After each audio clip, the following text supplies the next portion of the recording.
Bienvenidos amigos y amigas a un nuevo encuentro de conversación cívico-ciudadano de estudiociudadano.cl.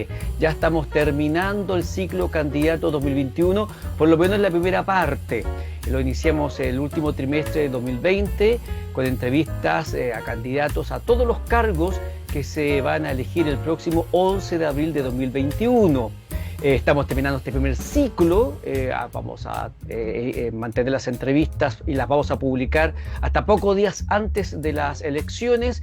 Después paramos, esperaremos los resultados de las elecciones y luego retomamos entonces nuestras entrevistas políticas porque tenemos un segundo encuentro electoral en noviembre de 2021. Seguramente el año más electoral en la historia del país, especialmente en la cantidad de candidatos que vamos a elegir. Más de 2.000 candidatos a los distintos cargos de este año 2021, 11 de abril, primer encuentro electoral. Y para que usted conozca a alguno de los candidatos siquiera, Estudio Ciudadano ha estado haciendo un esfuerzo de entrevistar a los que nos piden oportunamente su entrevista, y en esta ocasión me corresponde presentar al candidato Tomás Recart Valse, candidato independiente de verdad, dice él, por el distrito número 11, que corresponde a las comunas de Lo Barnechea, Vitacura, Las Condes, La Reina y Peñalolén.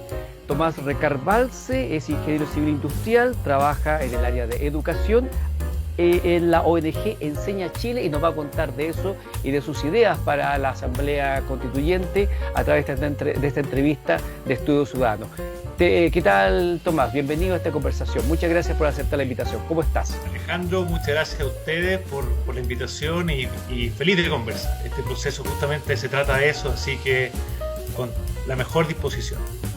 Cuéntanos brevemente cuál es el conglomerado en el que tú trabajas. Me habías dicho que se llamaban Independientes con Chile, independientes de verdad, porque no lo apoya ningún partido político tradicional, ninguno de estos conglomerados que habitualmente están en las campañas políticas, especialmente algunos gremios, suelen estar siempre abanderados con algunos candidatos.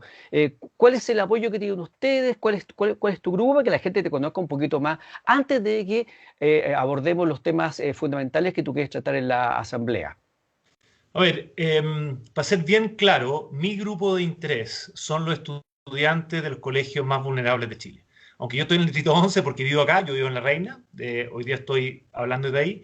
Mi grupo de interés son los estudiantes que me ha tocado conocer, las comunidades que me han tocado conocer a lo largo de todo Chile, de Tarapacá hasta Magallanes, donde lo que yo lo pongo, estoy mezclando acá, mi idea principal es que tu origen no puede determinar tu futuro. Y hoy día no es una idea de izquierda o derecha, estoy hablando, yo soy ingeniero de probabilidades, hoy día donde tú naces determina gran parte de donde tú, las posibilidades, las oportunidades, las alternativas que tú tienes de futuro. Y por ende, que eso está estudiado. Sí, y por ende yo no quiero participar de un partido político, aunque no tengo nada contra los partidos ni contra los políticos. Creo que es una instancia sana, es una cosa que tenemos que mejorar, de hecho, en la Constitución, de que haya menos partidos y que sea más consolidado, que haya más democracia en los partidos. Pero yo en esta instancia única, fundamental para Chile, que es escribir la Carta Magna, ojalá en los próximos 30, 50 años, no le quiero deber nada a nadie, porque finalmente mi grupo de interés es ese grupo. Hoy día yo llevo 12 años trabajando en una ONG que fundé con varios amigos más. Y creo yo que ni la izquierda ni la derecha muchas veces pone a esos estudiantes al centro, porque tienen otro interés, y se entiende. Tienen otro grupo que generan presión, y yo no quiero ir con esa carga, esa mochila. Al revés, yo sí va a ver después mis 3 puntos, que son cosas que se podría decir más de izquierda o más de derecha. Yo estoy entre la centro izquierda y la centro derecha, no, de nuevo, pero mi grupo de interés son esos estudiantes. Entonces, cuando yo quise ser candidato y los partidos me empezaron a decir qué es lo que querían hacer, incluso listas independientes que se hacían pasar por independientes, pero tenían una clara marca, y dije, no, aquí hay que ir realmente independiente. Y hice una estrategia que se llama Me Too. No sé si te acuerdas lo que era lo que fue esa campaña en redes sociales Me Too, de gente que le había pasado lo mismo, pero no se atrevían a decirlo. Entonces yo salí a decir, yo quiero ser independiente. ¿quién está como yo? Y ahí nos juntamos 5 grupos. Se juntó la Mariana Elwin con Manuel Inostroza, después vino Cristina Bastías de un movimiento de migrantes, después vino Jorge de la Carrera de la Barrera de un movimiento que se llama 50 más UNE, o 50 más 1, después vino Pilar Peña de Comunidad de Movimiento y así nos unimos para formar esta lista que se llama Independientes con Chile, del cual estoy muy honrado de participar y muy contento de estar ahí. Perfecto. En realidad el tema de los independientes da para mucho. Uno se pregunta realmente si hay independencia real, porque al fin y al cabo todas las personas tenemos alguna tendencia, tenemos algún interés, en fin. Así que el tema de los independientes da para un programa completo, pero está muy bien que la gente haga un esfuerzo, por supuesto, por transparentar cuáles son sus reales intereses. Y luego el elector dirá, mira, este interés está más cargado para allá, está más cargado para acá. Y respecto a los partidos políticos, claro, son un mal necesario que hay que también ver de qué manera se les conduce. Sí. Lo que sí, Alejandro, quizás lo que la gente no sabe es que yo hoy día, de parte del gobierno, recibí 200.000 pesos para mi campaña. La gente que está en Chile Vamos, por ejemplo, recibió 40 millones de pesos. Eh, la gente que está en Independiente no puede ir, no tiene franja. La gente que está en partido, aunque dice ser independiente, igual tiene franja. Entonces, es importante transparentar eso. La cancha es desigual, no solamente para los estudiantes. Yo estoy experimentando lo que viven nuestros estudiantes todos los días.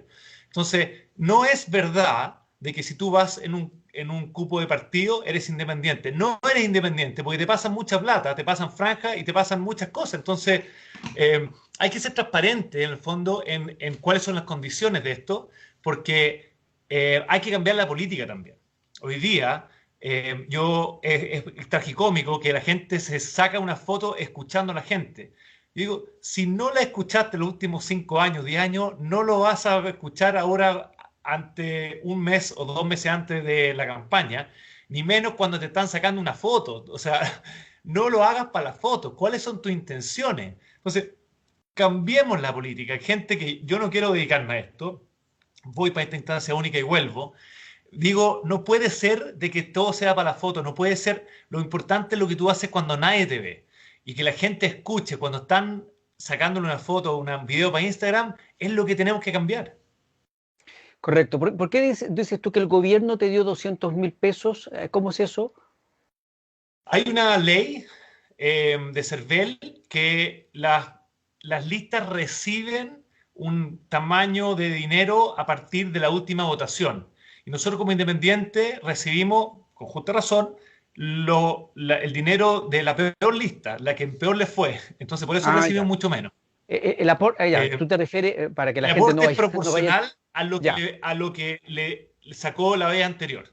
Claro, perfecto. Ahora entendí. Lo que pasa es que, claro, para que no se entienda mal a la gente de que el gobierno te está pasando plata, en realidad es el Estado el que financia a los partidos políticos. Hay una ley de financiamiento de partidos políticos. Claro, el Estado a través de CERVEL hay una ley, claro.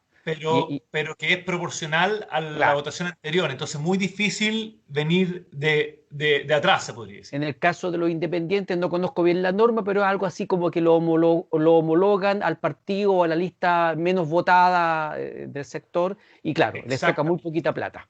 Claro, entiendo perfectamente el alcance entonces y creo que a nuestros amigos de Estudio Ciudadano también les va a quedar claro entonces a qué te refieres con esta situación. Hablemos entonces, Tomás. Debería dicho Estado, no gobierno, tienes razón. Por eso te hice la aclaración y la idea es que a la gente le quede claro, decir, oye, pero ¿cómo? Independiente y el gobierno lo está financiando. Qué contradicción más grande. Y el pajarón del conductor tampoco que reacciona.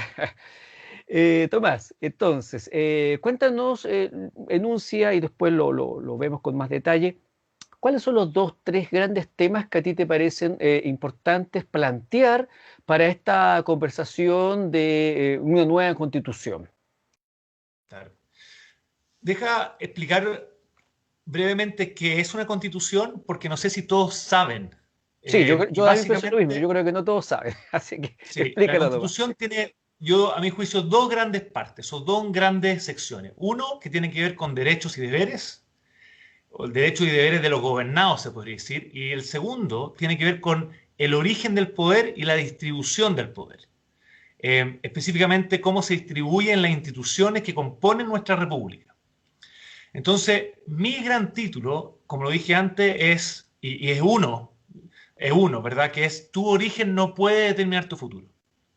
Hoy día, si tú naces en una comuna de bajo ingreso, no solamente tienes menos oportunidades, sino que de manera tangencial el Estado, el municipio, por ejemplo, gasta menos plata para la gente que tiene menos ingresos. Es ridículo.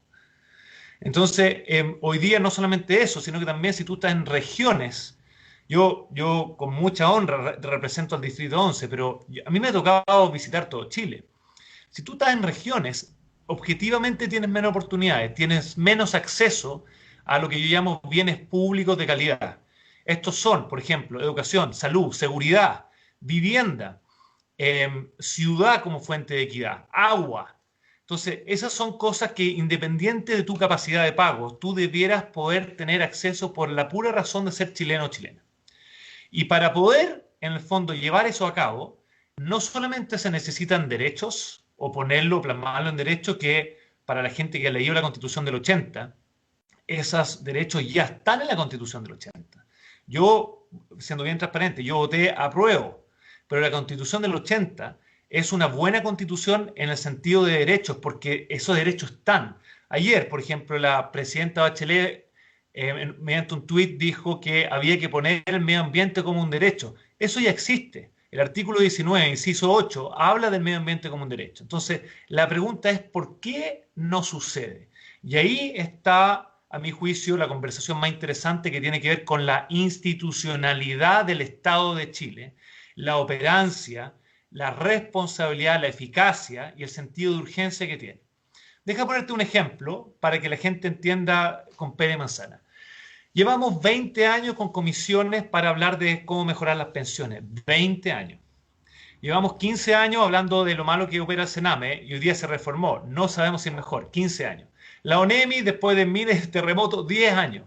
Educación, del año 90, en ingreso por cápita, hemos sextuplicado como porcentaje del PIB por persona, multiplicado por 6. Del 2005 lo hemos multiplicado por 2. Y la educación, en los últimos 10 años, no ha mejorado en nada. Entonces, el sentido de responsabilidad, de hacerse cargo, de no solamente tener un Estado responsable, sino que un Estado que regule bien para no sea Estado o mercado, sino que pueda aglutinar fuerzas de la sociedad, del sector de la ONG, del sector privado y del Estado, para realmente proveer de estos derechos o de estos bienes públicos o servicios públicos de calidad. Y ahí es donde hay mucho que hacer. Ahí es donde hay mucho que hacer porque el Estado no tiene la noción, yo diría, de tres cosas.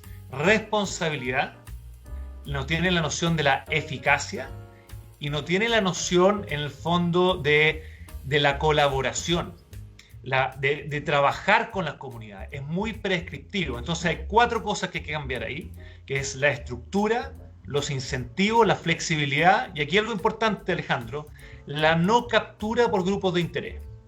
Hay grupos de interés, deja ser súper claro, por ejemplo, el gremio de los profesores. Yo trabajo en educación.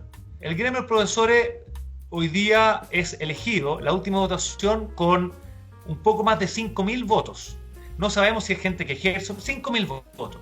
Hay 217.000 profesores en Chile.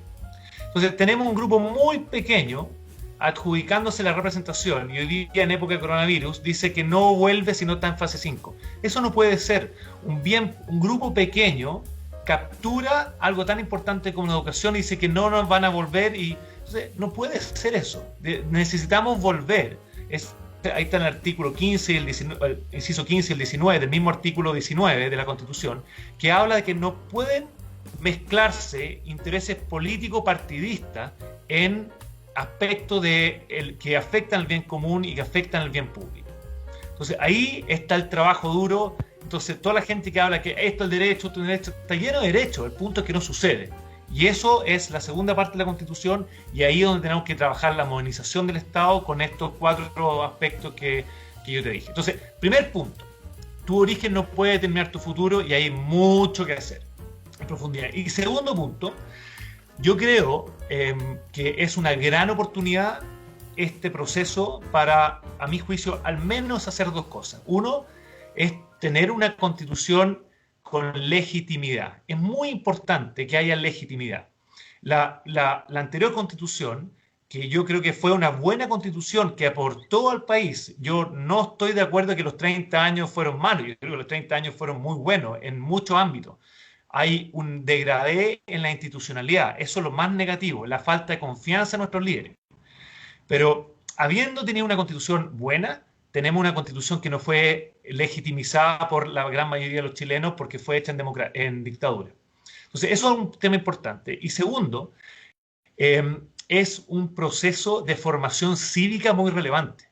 La gente no sabe lo que es una constitución, no sabe cómo opera el Estado, está en esta falsa dicotomía de Estado-mercado. Entonces, es un proceso, yo trabajo en educación, que puede ser muy enriquecedor para nuestro país, no solamente como proceso previo al, llámese, producto de la Constitución, sino que es un proceso formativo donde, a mi juicio, lo más importante, nos volvemos a relacionar, nos volvemos a conversar como un país sano, democrático, cívico debiera ser. Entonces, son esas dos cosas que realmente me tienen entusiasmado y quiero hacerlo de la mejor manera posible, con todo el rigor, con todo el estudio, pero también con todas las conversas, relaciones que esto necesita. ¿Qué rol le atribuyes tú en todo este diagnóstico que has hecho? Porque yo la verdad que personalmente quiero decirte que comparto mucho, mucho de lo que tú dices, prácticamente todo. La única diferencia es que yo voté por el rechazo. ¿Y por qué voté por el rechazo? Sencillamente porque no creo en este proceso, fundamentalmente porque quienes los han impulsado son los mismos políticos que han gobernado 30, 40 años. Entonces, mi gran pregunta, y se la he hecho a varios candidatos, es ¿por qué ahora sí podría funcionar? Tú mismo dices que la constitución actual tiene muchas cosas positivas. Y sin embargo, a renglón seguido mencionas una serie de fallas del modelo que hacen que esas cuestiones que están bien planteadas en esta constitución y que seguramente también van a ser planteadas en la nueva, no operen. Y mencionaste un poco al Estado, mencionaste a los gremios, pero yo te quiero mencionar a los políticos y también te quiero mencionar a los electores. Eh, Tenemos que hacer una nueva constitución para hacer educación cívica, Tomás, porque eso es lo que yo veo. Y de hecho, en otra entrevista tú me escucharás decir de que yo estoy muy entusiasmado con este proceso, por lo mismo que tú estás diciendo. O sea, por eso me siento muy identificado con lo que dices. Porque creo que este es un gran momento, un gran espacio para hablar de constitución, de leyes, de educación cívica. Pero, pero nos estamos jugando, además, votar una constitución que no solamente es una buena constitución, como tú has dicho, sino que además recoge lo mejor de constituciones anteriores y que además fue reformada más de 40 veces esta constitución. Pero bueno, ya se tomó esta decisión de armar una nueva constitución. Pero ¿qué pasa con los políticos? Porque muchas cosas que tú me estás mencionando podrían haber sido materia de reforma. Las pensiones durante tantos años que seguimos discutiendo. No hay tal vez que sacar a los políticos tradicionales de una vez por todas y armar una nueva política. No, este es un problema ético y no hay una responsabilidad también de los electores en esto. Porque yo veo, y con eso termino, Tomás, yo veo mucha gente quejándose de los políticos tradicionales, pero llegan las elecciones y vuelven a votar por ellos. ¿Qué hacemos para refundar al país en este sentido? Es como el chiste de Coco Legrand, que durante tantos años de dictadura, cuando le toca ir a votar a la persona, lo primero que hace es anular el voto. Entonces decía el Coco, y después el chiste remataba en que salía ese elector con el dedo entintado, orgulloso de haber votado o de haber ejercido el derecho a voto.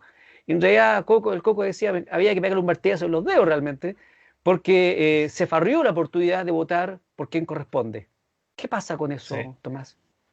Wow, Alejandro, fueron varias preguntas. Voy a inmediatamente hablar de los políticos que me decías tú y después sobre el proceso de por qué hacer esto con una constitución y no no de otra manera. Entonces, a ver, no es posible refundar a los políticos. Es lo mismo que la gente dice hay que refundar carabineros. Eso no existe. No podemos eliminar carabineros y traer 50.000 carabineros de Nueva Zelanda. No existe esa política, porque uno no puede borrar su historia, no puede borrar, perdón, su cultura y no puede borrar a la gente. O sea, la gente dice, saquémoslo, vamos a llevar entonces a todos los carabineros, los vamos a llevar a otro país. No se puede. Entonces, estos cambios institucionales son largos, son difíciles y requieren de mucha gente involucrada.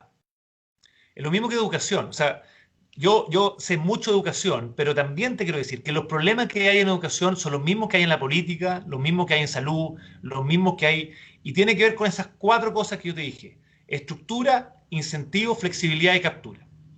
En el caso de los políticos, yo creo, si tú ves mi página web, tomarrecal.cl, mi punto 5, 4 y 5 es no solamente más democracia a nivel del partido, del Poder Ejecutivo, Legislativo y el Congreso, sino que también más democracia en los partidos. Hoy día, en el Congreso, hay 24 partidos, además de una serie de movimientos de independientes. O sea, hay más de 30 movimientos. Entonces, ahí las reglas del juego están malas. Tú debieras privilegiar tener menos partidos que busquen acuerdo entre sí y, como cualquier equipo de fútbol que juega mal se va a la B, Colo-Colo casi se va a la B, ¿verdad? Bueno, los partidos políticos también se tienen que ir a la B. Si no hay participación, si no cumplen con ciertos estándares, con ciertos niveles de militancia, participación, deben dejar de existir, porque como te dije antes, tienen demasiados privilegios, tienen financiamiento y no se hacen cargo de lo que hay que hacer. Entonces, en En, esta en esa constitución, línea, en esa línea, Tomás, por ejemplo, tendríamos que reformar la ley para que ningún parlamentario salga con el 1% o menos, como ha pasado. absolutamente, absolutamente. Ese es mi punto 3 en mi página, ¿verdad? Y el sistema electoral. Yo soy partidario de meter un sistema electoral mayoritario a la Constitución y no proporcional. No puede ser que tú, en el fondo, tengas el incentivo de dejar contento a ese 1% a costa del otro 99%. Tiene que haber, de nuevo, incentivos para que tú busques acuerdo, para que tiendas hacia el centro, hacia la mayoría, y no tiendas hacia los polos, hacia la minoría. Por eso salen las Pamela Giles, por eso sale Florcita Motúa, por eso sale Gonzalo Vinter, por eso sale la Natalia Castillo, que tienen un 1% o menos. En ese contexto, Tomás, ¿fue un error eliminar el binominal en Chile? Fue un error, más que el binominal, a mi juicio, era malo porque no tenía legitimidad. Al final los partidos hacían las cosas entre 4 paredes y yo comparto eso. Pero fue un error pasar a un sistema proporcional y no mayoritario. Ese fue el error. Porque tú, en el fondo, lo que tienes que hacer es que tú ganas si que tienes la mayoría, no si que tienes una proporción. Y esa es la estructura y el incentivo perverso que hoy día tiene al Congreso donde está. El Congreso, y vuelvo al tema de los políticos, el Congreso está operando muy mal por los incentivos que se le han puesto, que tiene que ver con deja contento tu nicho y no tienes que ponerte de acuerdo, no tienes que juntar mayoría, no tienes que negociar para ser grandes fuerzas políticas. Y ahí es donde tenemos el problema. Es una estructura, un incentivo perverso que se llama sistema electoral proporcional y no mayoritario. Ahí podemos arreglar muchísimo. Pero tú también me dijiste de por qué hacerlo vía una constitución. ¿Por qué no formar cívicamente a las personas sin una constitución? Y ahí es importante entender, Alejandro, de que la nueva constitución fue una salida institucional a un conflicto muy grave que tuvimos en octubre del año antepasado. Yo creo que el nivel de violencia que se generó de cierta manera y en gran manera fue legitimizado por políticos. Fueron ellos los que no se impusieron, y te voy a poner un ejemplo. En Inglaterra, cuando pasó lo mismo, a las 24 horas, en el fondo, todo se podría decir, la casta política se puso de acuerdo y en el fondo hicieron ejercer el Estado de Derecho. Eso no pasó en Chile. Y lamentablemente entonces hubo que recurrir a algo que tiene un nivel de riesgo grande, por supuesto. Pero yo te apruebo porque no puedo en el fondo dejar pasar la oportunidad de pensar y conversar el país que queremos. No puedo dejar pasar la oportunidad de tener una constitución, aunque sea la misma. Alejandro, puede ser la misma constitución, pero legitimizada. Y, siendo bien riguroso, yo no te dije, yo estudié ingeniería, pero después fui a la escuela de gobierno de la Universidad de Harvard. Yo sí creo que hay cosas que se pueden mejorar. Yo sí creo y necesitamos mejorarla, y no se han mejorado cuando la gente hicieron la reforma. Pucha, llevamos años con estos problemas y no lo reformaron. Entonces, ¿por qué ahora? Es poco creíble. Y ahí, insisto, en la Constitución no existe la palabra responsabilidad por parte del Estado. No existe la palabra responsabilidad fiscal, responsabilidad entre los ciudadanos. Dice que el Estado va a estar, en el fondo, al servicio de los ciudadanos y va a apuntar al bien común, pero son palabras que se las lleva el viento. Hay que dejar al Estado con mecanismos, con principios rectores, donde se tenga que hacer responsable y rendir cuenta ante la ciudadanía. Hoy día el Estado es un Estado lejano, no eficaz, muy ineficiente y que no logra proveer, de nuevo, servicios públicos básicos de calidad. Tomás, pero en esa idea de la responsabilidad, que me gusta mucho la idea, porque tú sabes que hay una frase que dice por ahí que lo que es de todos es de nadie. Y yo veo, por ejemplo, mucho funcionario público que cuando ocupa un cargo público hace cualquier cosa. Mira, un ejemplo sencillísimo, lo que pasa con el mal uso de los fondos SEP, la subvención escolar preferencial, que cada cierto tiempo en todos los municipios por ahí nos encontramos con que Excelente ejemplo. el alcalde agarró la plata de educación para pagar a los funcionarios municipales, para una deuda que tenía con el banco tanto, la luz, cualquier cosa. Resulta que los sumarios de Contraloría se demoran 1 millón. Las acciones judiciales, las denuncias de malversación de fondos públicos, otro 1 millón. Se va el alcalde, se van los concejales, se va el funcionario. Y pongo el caso del municipio porque son parte del Estado también, pero podría ser esto en un ministerio, podría ser esto en una dirección regional, en fin. Y nadie se hace responsable, nadie paga nada. Y al final, bueno, tú sabes, son plata que financiamos todos los contribuyentes, esas plata, ese mal uso de ese Claro, dinero, sí. al final lo pagamos todos. ¿Tú te refieres a ese tipo de responsabilidad, por ejemplo? Porque, y con esto también te quiero Por llevar un supuesto. poquito a la responsabilidad, no solamente las autoridades, sino también algo que tú mencionaste, los gremios. Cada uno tira para su lado y no están viendo los intereses generales del país. Pero avancemos un poquito en este tema de la responsabilidad. ¿Cómo hacemos responsable al Estado? Porque el Estado es una entelequia, no tiene cabeza, pie ni nada, sino que son las personas que ocupan los cargos las que alguna vez deberán responder de alguna manera de lo mal que lo hicieron, porque algunos casos tenemos gravísimos, y también uno de los casos recientes más famosos es la conducta que tuvo la expresidenta Michelle Bachelet cuando, sin ser experta en emergencia, sin ser experta en nada, se va a meter a la ONEMI a dar órdenes, a decir cómo se tienen que hacer las cosas, eclipsando a la autoridad, eclipsando a los expertos con los efectos que todos conocemos, y no le salió por nada. O sea, yo personalmente creo, y esto por supuesto es totalmente discrepante, yo creo personalmente que la señora Michelle Bachelet tiene responsabilidad penal en las muertes ocurridas la noche de que estuvo en la ONEMI. Sin embargo, no fue ni siquiera imputada. ¿Cómo avanzamos en esa línea, Tomás? Yo no quiero personalizar esto porque se puede politizar, ¿ya? Pero efectivamente las personas que trabajan en el Estado tienen que tener responsabilidad personal por las acciones que cometen.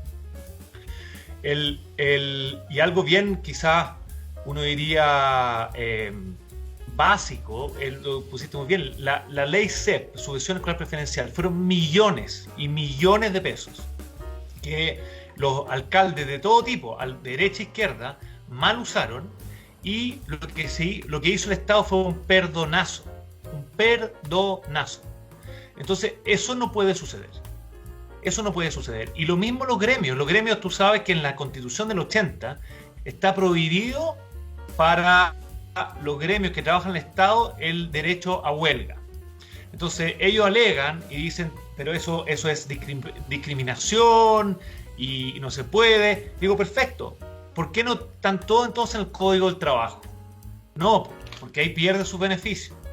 Y además, ellos igual se van a huelga, igual paran. Entonces, la Constitución está hecha para que todos y todas tengan las mismas libertades, derechos y deberes.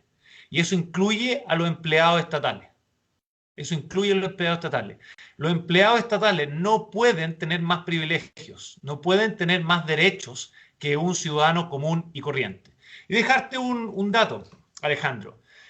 Con los impuestos, Chile reduce en 2 puntos porcentuales la desigualdad. En 2 puntos. Perdón, un país desarrollado lo reduce a 2 puntos. Chile solamente el 0,6, o sea, menos de un tercio. Entonces, el Estado es muy ineficiente y además se suma a esta falsa dicotomía que es o mercado de Estado. Te lo digo trabajando 12 años y 16 años en educación, no es mercado de Estado. Necesitamos mucha gente. De nuevo, ¿cómo se mejora la política? Con mucha gente, ojalá los mejores metiéndose en la política. Eso es cambiemos la estructura en el sentido para que los mejores, todos los días, hablan mal de la política, entonces nadie se quiere meter. Es al revés. Y lo mismo sucede en el fondo con, los bienes públicos. Necesitamos privados, necesitamos ONG, necesitamos un Estado, pero un Estado. Deja contradecir y cuestionar un pensamiento de derecha que a mi juicio le ha hecho mucho daño a nuestro país, ¿ya? Que es el entendimiento de la libertad. La libertad no significa que no hayan reglas.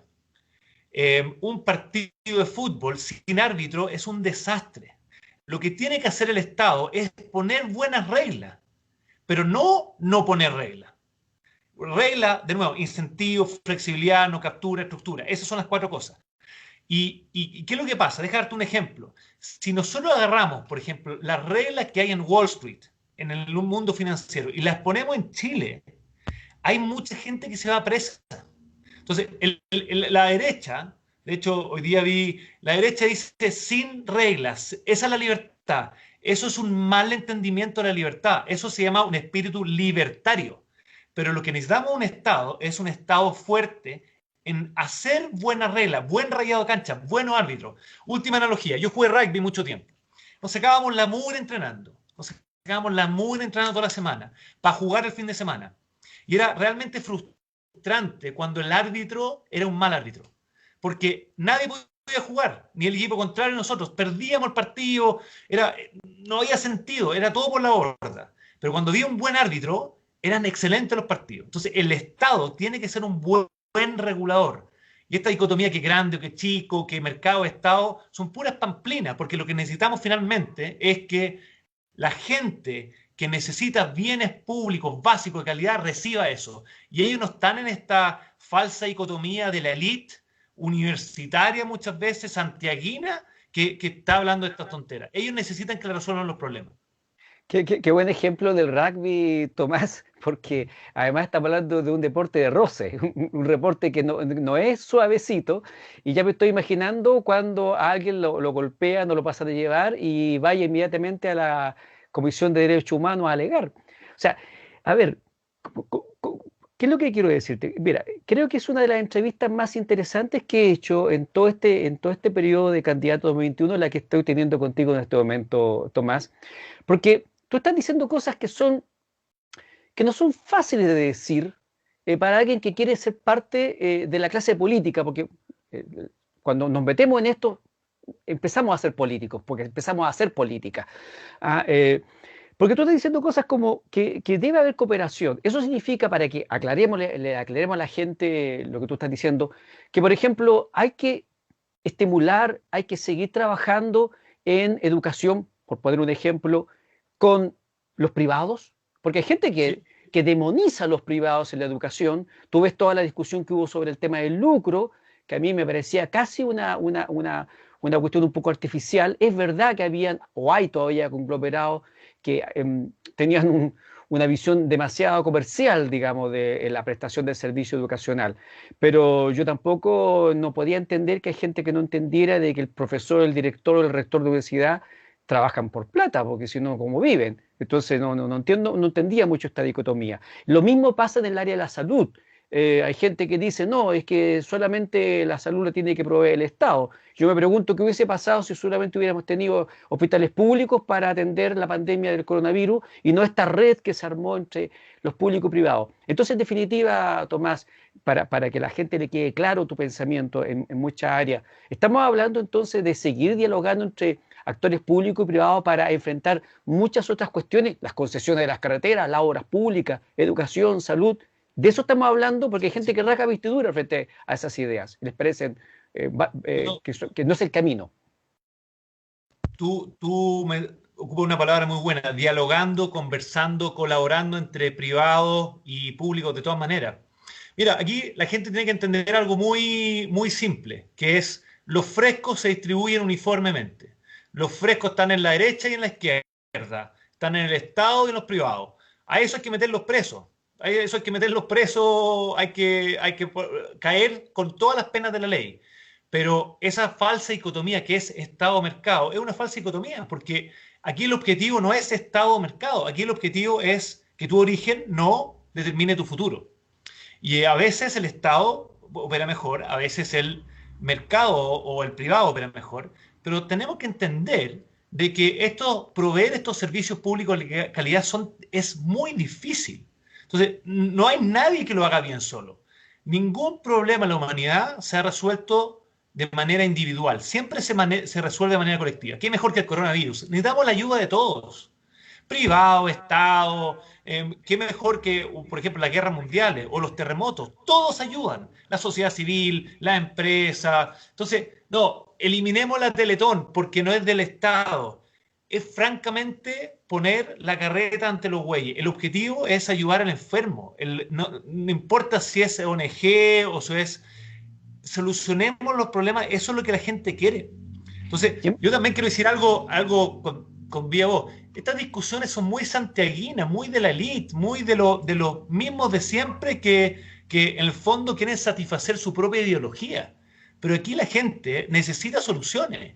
Y no puede ser de que, y me da rabia el tema, que pensiones, llevamos 20 años en comisión de pensiones. Entonces, claro, sale un grupo diciendo no más FP y todos le compran, que es una barbaridad en el fondo, pero estos grupos tienen cabida porque los políticos no han sido capaces de actuar en 20 años. Acaba de decir algo también que a muchos sectores de izquierda tal vez les va a doler mucho. ¿Por qué es una barbaridad no más AFP? Porque el problema no son las AFP, el problema son las pensiones. Entonces, yo siempre ocupo lo mismo para salud, para educación. Entiende el problema y después ve la educación. Ya, elimine la AFP. ¿Qué propone? ¿Un sistema de reparto? O sea, yo fui a Harvard, el sistema de reparto no existe. Nadie defiende un sistema así que tiene dos dedos frente. Entonces, por supuesto que la AFP se puede mejorar, por supuesto que las pensiones, pero las pensiones vienen finalmente del sueldo que tú impones. Entonces, hay un problema de sueldo, hay un problema de formalidad, hay un problema, etcétera, etcétera, etcétera, etcétera. La Pero laguna. los políticos llevan 20 años. Y ahí es donde yo no le creo a la gente que decía la reforma. Lleváis 20 años. ¿Hasta cuándo? ¿Verdad? Tomás, El Sename, pero 15 años.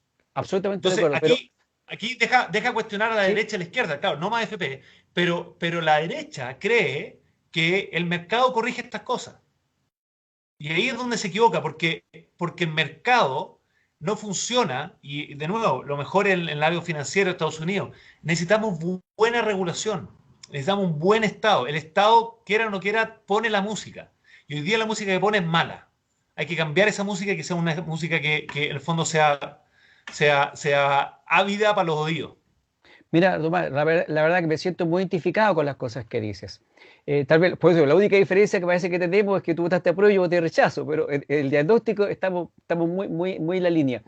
¿Sabes, Tomás?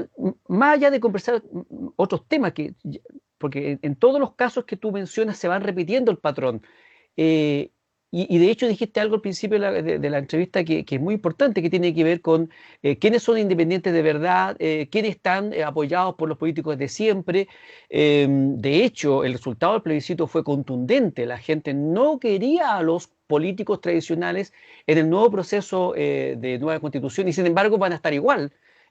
Directamente representados por sí mismos, porque hay gente que incluso renunció al Congreso para presentarse, y otros van a estar representados no porque pertenecen a la clase política. O sea, con todo el respeto, Mariana Elwin viene de una familia política que toda la vida ha hecho política, por lo tanto, independiente, sí, ya, ella se puede poner el apellido que quiera, pero muchos pensarán que tan independiente no lo es. Tomás, ¿pero qué va a pasar entonces con la convención? Si va a estar llena de gente que están vinculados, relacionados con los mismos que han gobernado de derecha o de izquierda los últimos 30, 40 años. Mire, ¿Qué pasa si la constituyente no consigue lo que se quiere, que también lo que se quiere es algo tan difuso? ¿Qué va a pasar con el movimiento social? ¿Qué va a pasar con las manifestaciones? ¿Vamos a tener manifestaciones en los próximos 2, 3 años cuando veamos que tal vez todo esto que queremos hacer o que se quiere hacer con la nueva constitución es algo que se debió haber hecho, que se podía haber hecho con una mejor calidad de política en los últimos 20, 30, 40 años? Alejandro, yo creo que es importante no generalizar, o sea, no todos los políticos son así. Y yo quiero hacer una distinción. Por ejemplo, Felipe Arboe. Felipe Arboe renunció al Congreso y va a postular, pero él va a postular por PPD, senador, va a postular con todas las cartas sobre la mesa. Y a mí me parece bien. Ahí es la gente que va a elegir si es que lo quiere o no. El haber sido senador no significa que sea malo, por definición. Como ser independiente no significa que sea bueno. Entonces, el caso, por ejemplo, de Mariana Elwin, y para ser transparente, ella va conmigo en la lista. Mariana Elwin tuvo que salir a recolectar firmas. Mariana Elwin va a recibir los mismos 200.000 pesos que recibo yo.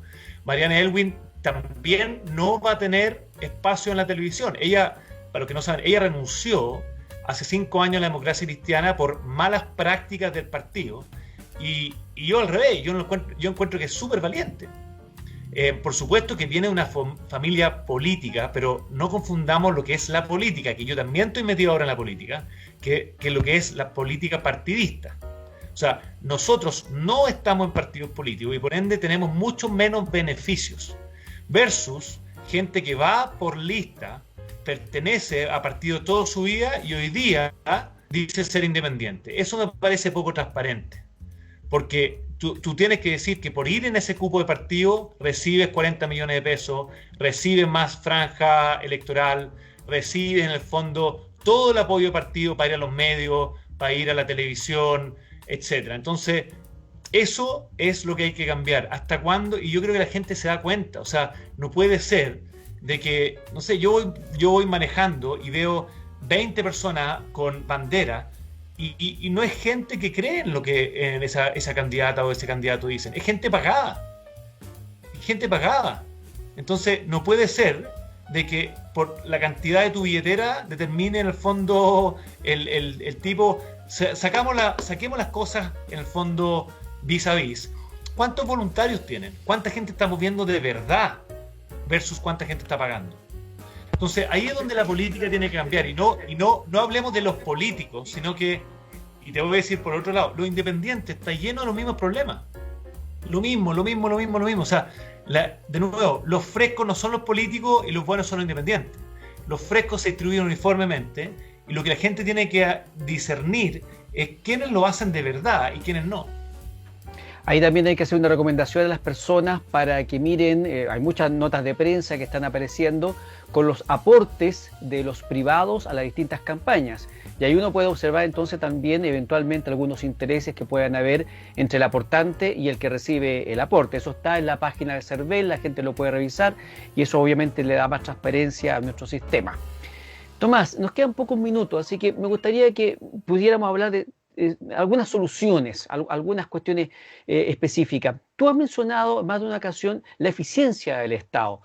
¿Tenemos que tener un plan de retiro en el Estado? ¿Es muy grande nuestro Estado? ¿Es muy chico? ¿Qué opinas tú? ¿Qué haremos en esa línea? Porque tal como tú dices, que gastemos tanta plata en muchas áreas y la eficiencia no se vea que efectivamente alcanza a quienes queremos llegar con los dineros, es bastante preocupante, porque uno está al lado de la eficiencia, pero también está el tema de que es plata de todos los chilenos. Todos contribuimos al erario nacional y queremos que la plata llegue a quien realmente necesita. ¿Qué hacemos con los funcionarios públicos? ¿Los cambiamos? ¿No los podemos moler? ¿Tampoco los podemos transportar, como tú mismo mencionabas adelante, de un país a otro a la gente?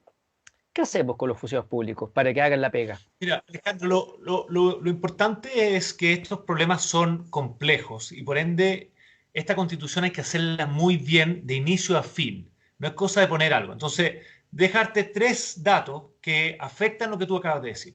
Uno ya te lo di. Nosotros reducimos con los impuestos 0,6 en vez de 2% la desigualdad. Pero otro dato es que en los países desarrollados el 18% de la fuerza laboral es contratada por el Estado. En Chile es el 14%. Entonces tú dices, por un lado, el Estado sigue siendo chico en Chile, en términos relativos a países desarrollados, pero es sumamente ineficiente. Y el tercer dato que te quiero dar es que la tasa impositiva, entonces, bueno, metámosle más impuestos para que el Estado sea más grande. Pero el problema no es la tasa impositiva en Chile. La tasa impositiva es, se podría decir, alta. Lo que pasa en Chile es la evasión de impuestos, es la informalidad, es la persona en el fondo que saca sueldo en el fondo por sociedades, que no. Yo trabajo en una ONG, deja de cortarte una pequeña historia, una ONG que todos estaban, sí, justicia social, justicia social, justicia social. Llegué al almuerzo y dije, ¿cuánto ustedes pagan y no exigen boleta? Silencio. No, po. Es fácil criticar al empresario, pero paga tu boleta, po. Entonces, son esas tres cosas que hay que ir, en el fondo, trabajando al mismo tiempo, que es la cultura de innovación, que es la eficiencia, pero tiene que haber un Estado, en el fondo, que efectivamente pueda brindar más apoyo social a la gente que menos tiene producto de su origen. Y en materia tributaria, Tomás, yo personalmente siento que se ha vuelto una fiesta esta cuestión. En 5 años hemos tenido a lo menos 2 reformas tributarias. ¿No crees que eso también afecta las inversiones, afecta la seguridad? Eh, Porque, de hecho, en lo personal, después de la última reforma tributaria, yo estoy más enredado con mis obligaciones tributarias que antes. Entonces, ¿qué hacemos en materia tributaria? Sin prejuicio de subir o bajar los impuestos. ¿No crees tú también que ha complejizado mucho el tema tributario en Chile? Sí, sí, sí, de nuevo, o sea, yo creo que es la última reforma tributaria corrigió varias cosas, pero es sumamente compleja. O sea, yo mismo en los últimos impuestos pagué mi impuesto, todavía me sale que no lo he pagado. A mí mi contador me dice que yo no debería haber pagado su impuesto. O sea, es un desastre, es un desastre. Y al mismo tiempo, como digo, las tasas no son bajas, son altas. Y el problema es la evasión. Y es un tema cultural. Entonces, no complejicemos el sistema por la gente que no lo hace, sino que al revés. Si yo pillo a alguien, yo que soy mucho más práctico, yo daría un sistema mucho más simple, pero en el momento de pillar a alguien evadiendo impuestos, hay que caer con todo. Hay que caer con todo. O sea, uno en Italia, por ejemplo, se mete a la micro y no paga. Uno lo hace solo, pero aquí el VIP. Pero si te pillan no haciéndolo, te tienen que poner las penas muy fuertes, porque si no la gente lo sigue haciendo. ¿Qué mensaje tú le das entonces a la gente, no sé, de ciertos sectores, y ni siquiera quiero caricaturizar, pero habitualmente gente de izquierda o de muy de izquierda, que cuando alguien habla como tú, de hacer cumplir las reglas, de sancionar, de que las sanciones sean ejemplares para que a nadie le queden ganas, te tratan de autoritario, te tratan de poco menos que violador de derechos humanos? ¿Qué hacemos con esa forma de pensar? Porque tú estás planteando cosas, por ejemplo, como las que de pronto plantea, tal vez guardando la distancia, José Antonio Caz. O sea, de hecho, estos mismos días, a propósito de los problemas de la Araucanía, muchos han salido a criticar al presidente de la República y decir, oye, pero ¿cómo viene a ofrecer un acuerdo nacional para la Araucanía si lo que se requiere es hacer cumplir las leyes? ¿Qué hacemos con el problema de la autoridad y el ejercicio de la autoridad en Chile, Tomás? Alejandro, son las dos cosas. O sea, no hay nada más fácil que mirar la paja en el ojo ajeno y no la vida que uno tiene, ¿verdad? Y efectivamente se necesita paz, ¿verdad? Y para eso se necesita Estado de Derecho y no hay que ser ambiguo en eso. Pero al mismo tiempo, igual se necesita justicia. Justicia en el sentido de que tu origen no puede determinar tu futuro y tu trato.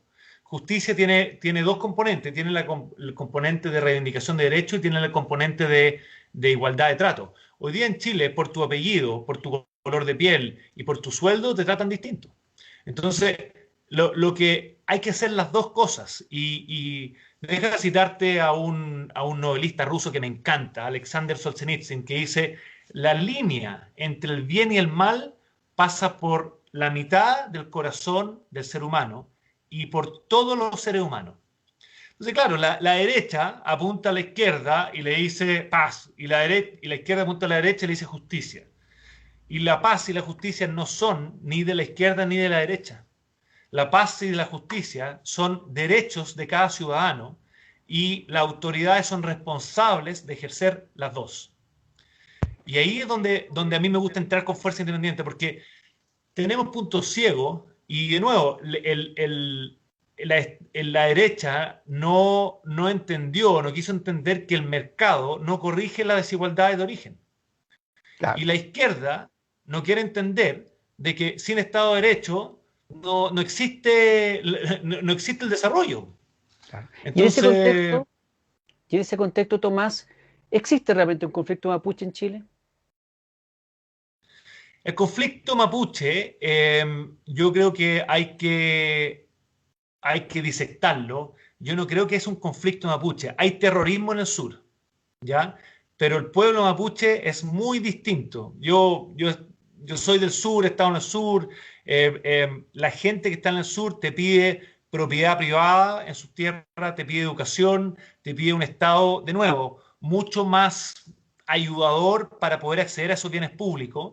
Y lo que, de nuevo, esto de generalizar, no es un conflicto mapuche. Aquí hay un grupo reducido que optó por las armas. Y para mí eso es terrorismo. Pero el pueblo originario, los pueblos originarios, el pueblo mapuche, sí se tiene que reconocer, sí se tiene que validar, respetar sus tradiciones. O sea, efectivamente ha sido maltratado históricamente y de manera injusta. Pero, al mismo tiempo, yo creo que Chile es uno solo. O sea, yo no soy partidario de dividirnos como nación. Yo soy partidario de que trabajemos para ser una nación, respetando sin duda a los pueblos originarios en sus tradiciones, respetándolo en su propiedad y respetándolo también, no respetándolo, sino que apoyándolo para que puedan acceder a bienes públicos básicos de calidad. Y eso no sucede. O sea, la pobreza que hay en la Araucanía es muy dura y es caldo de cultivo para todas estas cosas. La violencia que hay, para mí, es terrorismo, y ese terrorismo se combate en el fondo con Estado de Derecho, y a mi juicio no podría generalizar como un conflicto mapuche porque creo que no lo es. Es un grupo reducido que está optando por la arma y se esconde bajo la causa mapuche. Tomás, nos queda un último minuto que te lo voy a conceder para que tú envíes el mensaje fundamental que de alguna manera identifica tu candidatura. Créeme que ha sido una entrevista muy interesante para mí porque de alguna manera veo en ti reflejado una serie de equilibrios, una serie de puntos, porque es difícil no es difícil en Chile estar en una posición centrada, porque te pegan por un lado, te pegan por el otro, y al final, tal como tú dices, cada uno anda buscando satisfacer a su grupo, y los que tratan de tener una visión más amplia, ver el horizonte ampliamente, al final terminan abandonados, terminan solos, porque precisamente no están respondiendo a un determinado grupo, sino que tratan de llegar a distintos grupos. Y nadie está conforme, todos quieren el todo o nada, poco menos. Creo que estamos muy radicales en Chile también últimamente. ¿Cuál es el mensaje que tú quisieras darle a la gente para que te apoye, para que te siga, de tal manera de que esta candidatura pueda aprender y pueda llegar entonces a ser parte de esta refundación que Chile ha tomado la decisión de hacer, a pesar de que había mucho que pensamos que las cosas se podían haber hecho de otra manera, pero bueno, ya estamos enfrascados en esto. El minuto final, Tomás, para que la gente te escuche. Gracias, Alejandro. Yo le diría a la gente que voten por mí, no solamente por mi idea, está en toda mi página web www.tomasricard.cl. Es fácil prometer. Voten por mí por quién soy y por lo que he hecho. Llevo 12 años recorriendo Chile, trabajando colaborativamente con cientos de comunidades que realmente están en situaciones muy complejas. Esa capacidad de diálogo, esa capacidad de colaboración, esa capacidad de rescatar buenas ideas de derecha o de izquierda, esa es el centro en los estudiantes. Mi grupo de interés son los estudiantes de los colegios más vulnerables de Chile. En los colegios más vulnerables donde se juega el partido más importante de nuestro país, no es el Estadio Nacional. Voten por mí, por quien soy y por lo que he hecho.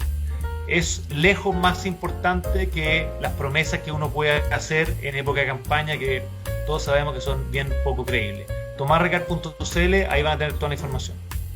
Por eso que es importante recordar que por sus obras los conoceréis. Y de esta manera entonces es que estamos terminando esta entrevista con Tomás Ricard Valse, candidato independiente de verdad, del distrito 11, que corresponde a las comunas de Lo Barnechea, Vitacura, Las Condes, La Reina y Peñalolén de la lista Independientes con Chile. De esta manera estamos también en Estudio Ciudadano cumpliendo con el rol que nos impusimos de aportar a la democracia con estas entrevistas que son absolutamente gratuitas para los candidatos que lo soliciten, lo agendamos y entrevistamos entonces a quien nos lo pida con el único objetivo de entregar información lo más autónoma e independiente posible, cosa que el día que usted va a la urna a votar, amigo o amiga, pueda tomar la mejor decisión por el país. No nos pagan, no buscamos que nos paguen porque nos interesa la democracia. Y de esta manera entonces les pido a Tomás Recart y le agradezco la ocasión de haber conversado.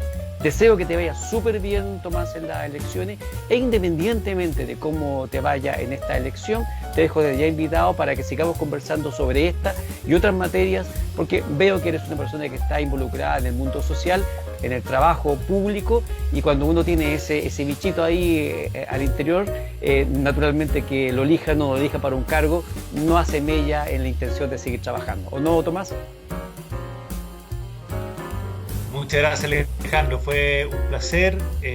Lo pasé muy bien conversando contigo y nada, ojalá que esto se repita. Así va a ser, Tomás. Que estés muy bien y que te vaya súper bien en la elección entonces. Ya ustedes, amigos y amigas, ya saben, nos vemos la próxima semana, como se decía antiguamente, en el mismo horario y en el mismo canal. Nos vemos.